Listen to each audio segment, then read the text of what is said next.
Kisah penyembelihan lembu betina. Surah Al-Baqarah ayat 67 hingga 74. Sumber, surah.my, ayat 67. Dan, ingatlah, ketika Nabi Musa berkata kepada kaumnya, sesungguhnya Allah menyuruh supaya kamu menyembelih seekor lembu betina. Mereka berkata, adakah engkau hendak menjadikan kami ini permainan? Nabi Musa menjawab, aku berlindung kepada Allah daripada menjadi salah seorang dari golongan yang jahil, yang melakukan sesuatu yang tidak patut. Ayat 68. Mereka berkata pula, berdoalah kepada Tuhanmu untuk kami, supaya diterangkannya kepada kami bagaimana sifat-sifat lembu itu. Nabi Musa menjawab, bahawasanya Allah berfirman, bahawa lembu betina, itu ialah seekor lembu yang tidak terlalu tua dan tidak terlalu muda, pertengahan umurnya. Di antara itu, maka kerjakanlah apa yang diperintahkan kepada kamu melakukannya. Ayat 69.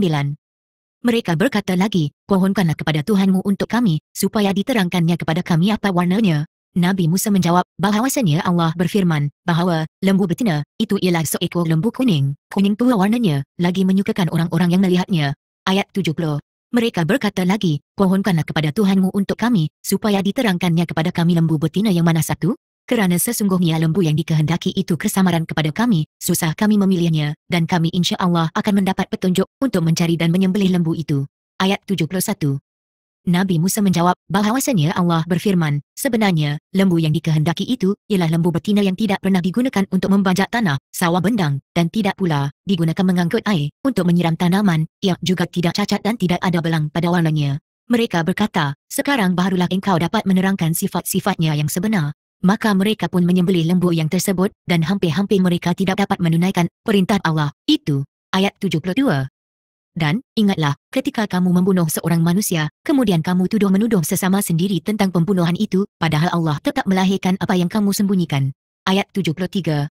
Maka kami, Allah, berfirman, pukullah si mati dengan sebahagian anggota lembu yang kamu sembelih itu, mereka pun memukulnya dan ia kembali hidup. Demikianlah Allah menghidupkan orang-orang yang telah mati, dan memperlihatkan kepada kamu tanda-tanda kekuasaannya, supaya kamu memahaminya. Ayat 74. Kemudian sesudah itu, hati kamu juga menjadi keras seperti batu, bahkan lebih keras lagi. Padahal di antara batu-batu itu ada yang terpancar dan mengalir air sungai daripadanya, dan ada pula di antaranya yang pecah-pecah terbelah lalu keluar mata air daripadanya, dan ada juga di antaranya yang jatuh ke bawah kerana takut kepada Allah, sedang Allah tidak sekali-kali lalai daripada apa yang kamu kerjakan.